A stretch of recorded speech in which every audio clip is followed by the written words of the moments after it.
When someone asks me about myself and what I've been up to lately, I always hesitate for a second. I want to tell them about how I've learned this new trick or really been enjoying riding my EUC, but I know when I do that there's a very high chance the person will have no idea what I'm talking about and probably give me a weird look or something. I'm not really sure why people don't know about these things, and unfortunately that's the truth, but instead of letting their imaginations run wild, you can just pull out your phone and show them a clip or a YouTube video that you made. So today I'll be telling you about the 4 main ways to capture your EUC adventures and the pros and cons of each.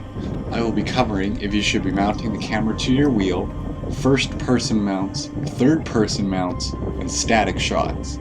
So what's the deal with GoPro angles? So let's start by talking about mounting the camera to your wheel and why or why not you should do it. It's one of the easier ways to film, but easy doesn't always mean good. Having your camera mounted directly to your wheel means that all the roots, rocks, and bumps you experience when out for a ride will transfer directly to the camera, so in most cases it'll make the footage unusable. As well, on the smaller wheels like the V5F, the camera gets bumped a lot by my legs, which is not ideal. There is another angle you can try that I saw Kuji do.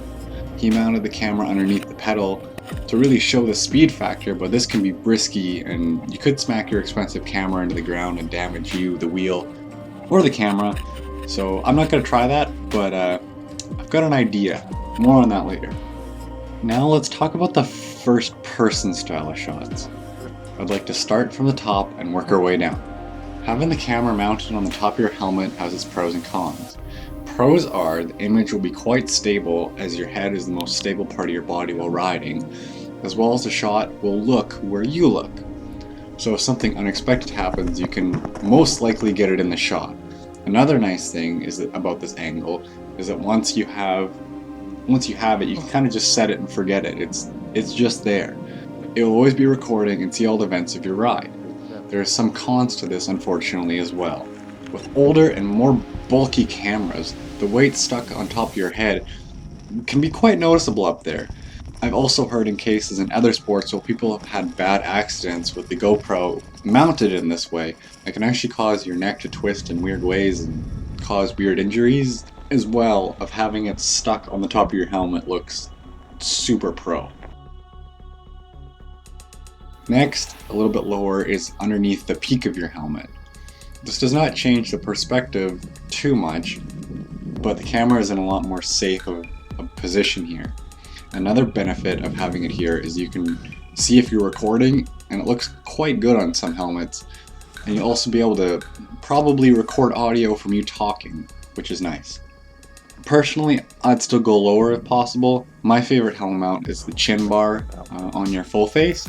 You have all the benefits of the helmet mount, but it's a bit lower than the other ones, which is good. And since the camera is so close to your mouth, you'll probably be able to hear my voice too. So as we work our way down the body, let's talk about camera height really quickly.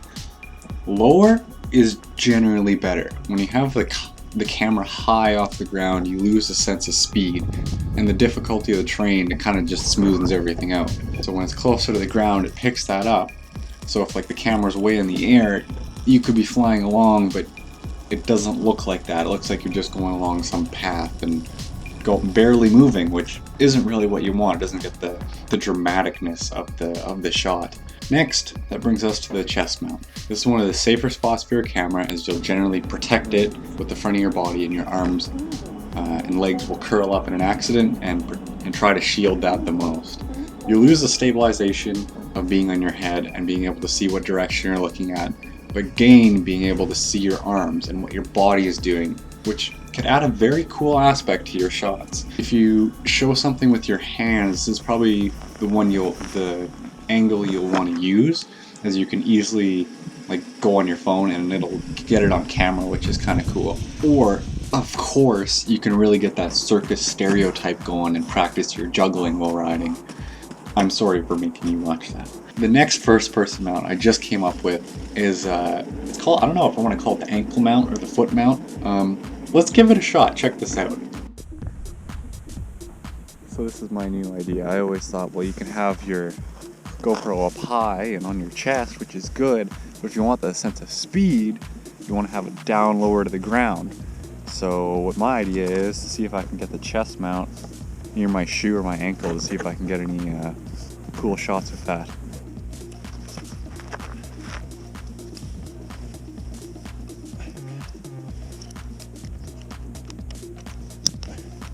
Oh, got him. So it's on my ankle right now. This is probably a pretty weird perspective. If I can get anything with it.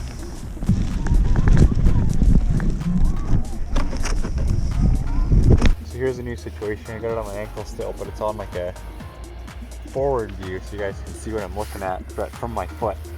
Just watching back that footage, I think that turned out pretty well. I think that's, I know the angle's a little low. I think I'll have to tweak that, but I like the possibilities of it. I like the possibility. Continuing on though, let's talk about probably one of the most popular ways to film people riding these wheels, which you've seen probably a ton of, is in the third person.